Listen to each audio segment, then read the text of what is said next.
Boa tarde, bem-vindos à Tribuna de Honra. Depois da realização da Final Four da Taça da Liga, que consagrou o Sporting de Braga e levou Sérgio Conceição a fazer o discurso do estado da desunião do Futebol Clube do Porto, o campeonato está a regressar às prestações e, no que respeita ao topo, o Benfica já despachou o serviço com uma vitória cómoda em Paços de Ferreira. O Sporting recebe daqui a 2 horas o Marítimo, naquela que poderá ser a enésima despedida de Bruno Fernandes de Alvalade. E os Dragões só amanhã é que defrontam o Gil Vicente, que tantas dores de cabeça lhes deu no arranque desta edição de 2019-2020 da Primeira Liga.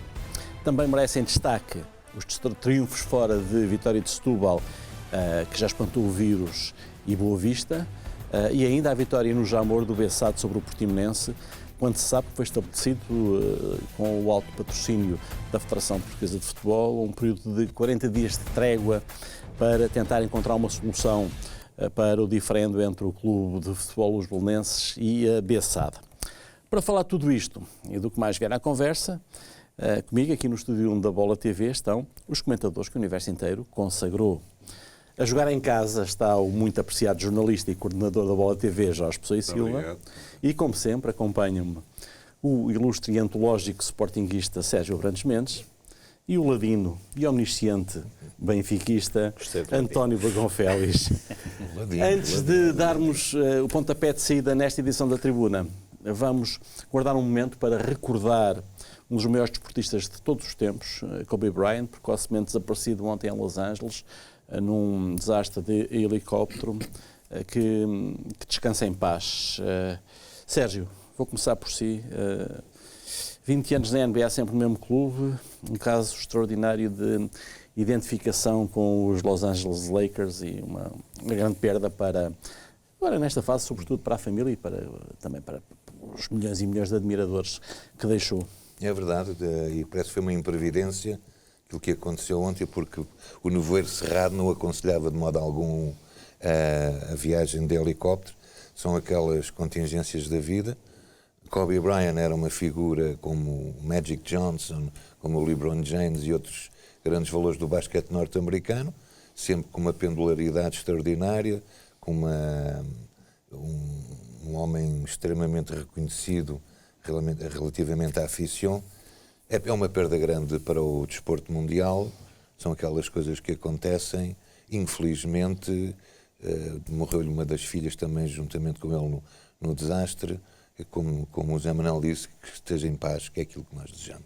António, é um ícone já global do desporto que desaparece. Há um choque sempre muito grande nestas circunstâncias. Sim, evidentemente que a escala do basquetebol nos Estados Unidos é completamente diferente da escala nos outros países, mas o facto de Kobe Bryant se ter transformado num ícone global mostra bem o valor que tinha como atleta, como profissional, e como disse, com a quase excepcional mesmo, fidelidade a um clube na sua carreira de 20 anos. 20 anos, ele jogou em Itália, quando acompanhou o pai era jogador da NBA, foi jogar para a Itália, para a Reggiana, creio, e ele acompanhou e começou a jogar em Itália, no basquete italiano. Aliás, o clube colocou hoje uma série de imagens dele com 16 anos e 15 anos a jogar lá nas equipas. Depois, na NBA, no draft, ficou nos Lakers e jogou sempre nos Lakers.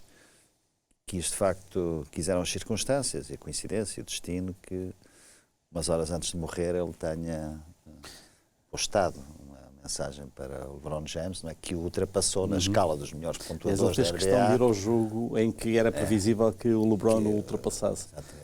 Realmente... É a última aparição pública dele, é dar um abraço ao LeBron James nesse contexto.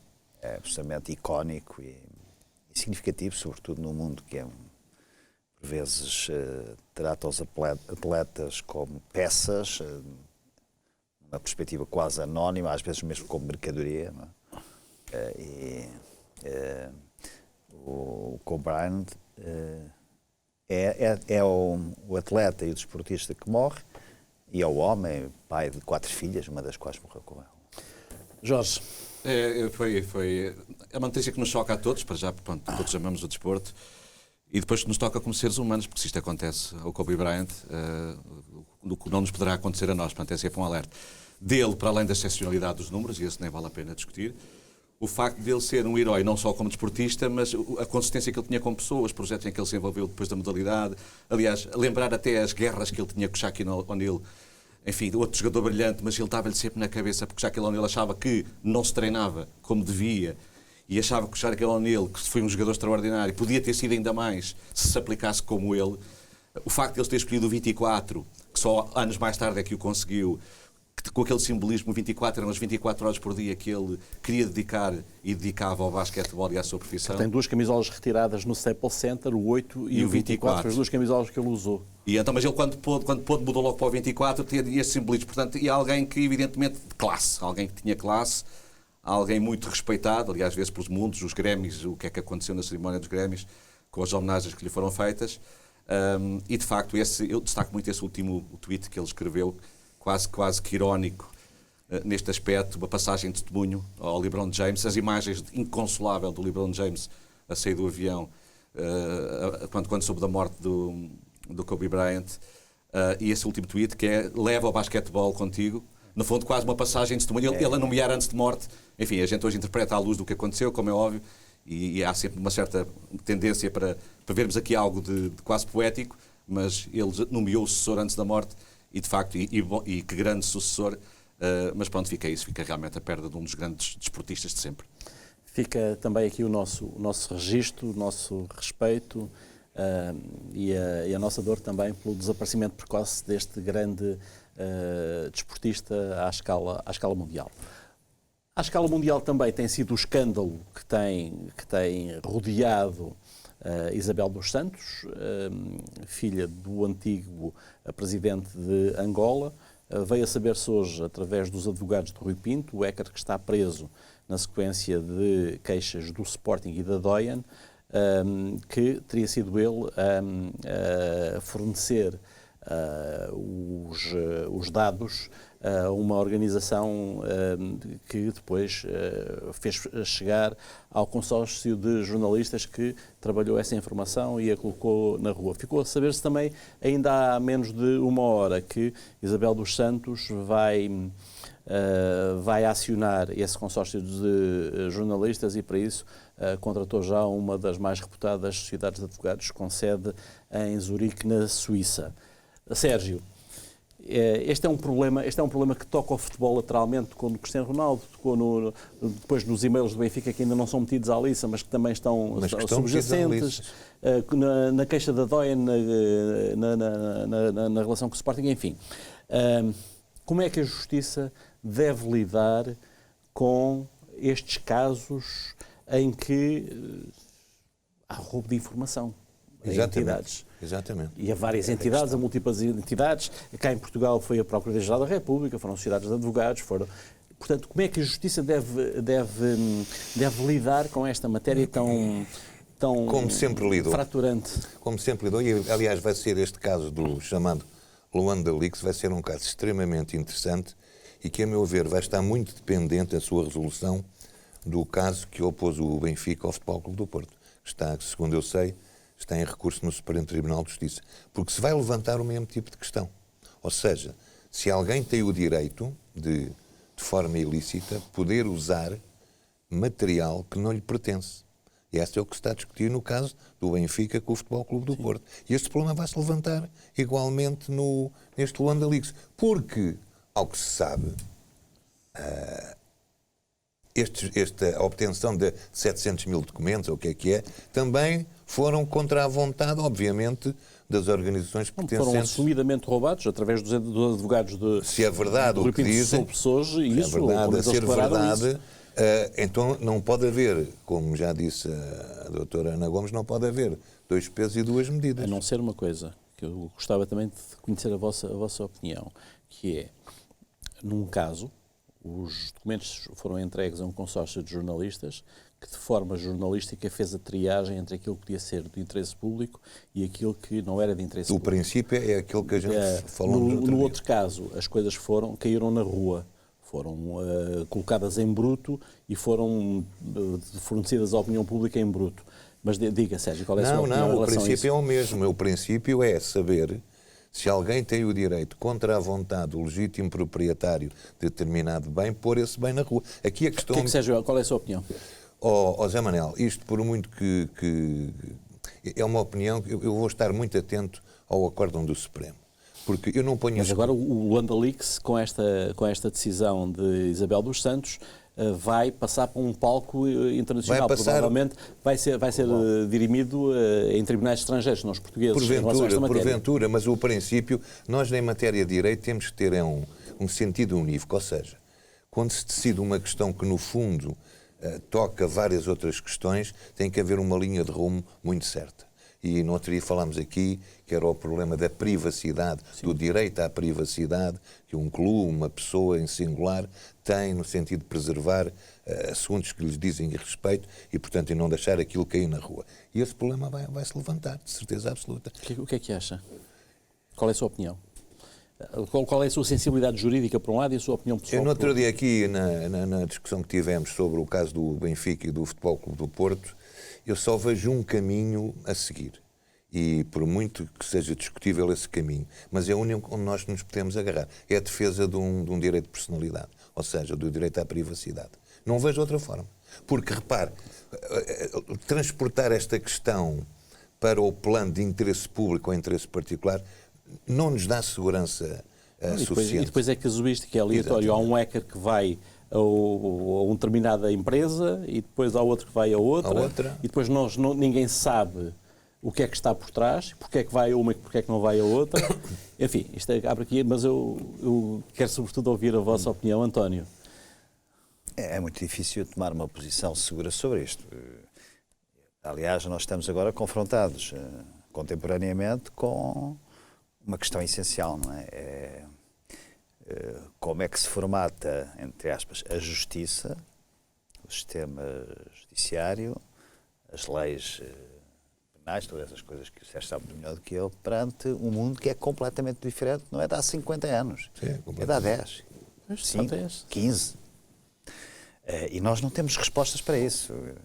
Portanto, eu não sou jurista, eu coloco-me sempre no plano ético, que é o único onde eu posso ter uma opinião avalizada, para mim, obviamente, é que é muito difícil os fins justificarem todo e qualquer meio. Claro. E para mim é um princípio sagrado, porque além de mais evita a discricionariedade que o José Manuel há pouco referiu. Vamos ao caso da Isabel dos Santos. Não tem nada a ver com isso, nem nada, e provavelmente certamente. Mas alguém escrutinou da mesma maneira tanto investimento chinês, angolano também, francês, russo, etc., que por cá passa. Alguém escrutinou como é que dinheiro, até em Portugal, em clubes pequenos, chega de lá de fora, caído do céu. Que a certa altura estamos a enviesar completamente, até nesse aspecto, há uma relativa justiça. E depois há um ponto que é o seguinte. Por exemplo, no caso, estou a citar porque é o caso que está aqui a suscitar esta nossa conversa, no caso relacionado com Isabel dos Santos, o problema é mais em Angola, como do conúbio com o sistema, com o Estado, com o Presidente da República, com o Estado e tudo isso, porque aparentemente em Portugal a senhora investiu em setores produtivos, de acordo com as leis portuguesas. Disse-se, passaram 58 milhões num dia de um banco sediado em Portugal para uma entidade sediada no Dubai. Bem, aí o que nós temos que pôr em causa, se isso está uma coisa errada, essa é a supervisão, a regulação dos mercados e tudo isso. Ou seja, até nesse sentido, estas devassas, chamemos assim, que até podemos considerar com fim bondoso para a sociedade, para o bem comum, melhor dizendo. Podem suscitar o quê? O aperfeiçoamento do sistema? Não, podem suscitar que põe em causa todo o sistema regulatório e de supervisão, não só nacional como internacional. Quer dizer, isto é um convite à lei da selva, porque verdadeiramente a supervisão, de uma maneira direcionada, cirúrgica, julgo eu, entende, põe cá fora, de maneira que tudo o resto é despiciente. Não é? O que o Banco de Portugal agora disseram, ou o que a CMVM disser, ou o que o sistema de controle de branqueamento de capitais, tudo isso. Portanto, isto levanta uma série de questões e nós estamos ainda na pré-história dos novos tempos. Estamos aqui num exagero. Num exagero brutal. Quer dizer, quando se atacam advogados por patrocinarem de uma forma normal, como qualquer advogado, quando recorre aos seus serviços, mas qual é o crime que aqui é cometido? Claro. O António disse muito bem. A haver crime, a haver violação dos princípios mais básicos da vida económica, financeira, foi cometida em Angola, não foi aqui. Porque não acredito que as nossas autoridades... Então, quer dizer, um investidor vem aqui salvaguardar determinados princípios para saber se cumpre ou não os requisitos que a lei determina. Não, o que é que se pode fazer mais acerca disso? Não se pode. Agora, nós portugueses temos esta mania extraordinária. Quer dizer, nós arvoramos-nos em paladinos da legalidade. Um método indutivo. Exatamente. A coisa está mal, é o fim do mundo, é tudo mal. É tudo mal. Quer dizer, nós, como... Eu creio que pudesse falar, nós não sabemos nada do que é que se passou. Com certeza. Admito, é quase intuição natural pensar que, de facto, neste caso, a senhora e a sua equipa foi beneficiada por uma cleptocracia angolana instalada e suportada desde logo até em termos e vasta, que não começava nem acabava na... Não, pois não. Senhora. Exatamente. E já não vamos falar noutra questão. Veio cá o Procurador-Geral de Angola, não é? Que é também general, não é? Sim. Que não deixa de ser curioso, não é? Agora, para estabelecer, e bem, meu entender, colaboração e cooperação com o Ministério Público Português. Até quando foi do ex-vice-presidente Manuel Vicente, disseram que isso não tem nada a ver convosco, que venha para cá e aquilo que andou lá. Pois. É claro que há uma diferença. Mudam-se os tempos, mudam-se as vontades. No caso de Manuel Vicente estava em causa um órgão de soberania, um exercício de um foi vice-presidente. Mas isso não justifica tudo, não é? Portanto, isto é... As pessoas já não pensam, as pessoas recebem pela epiderme e não pelo cérebro. Bombardeio. Jorge,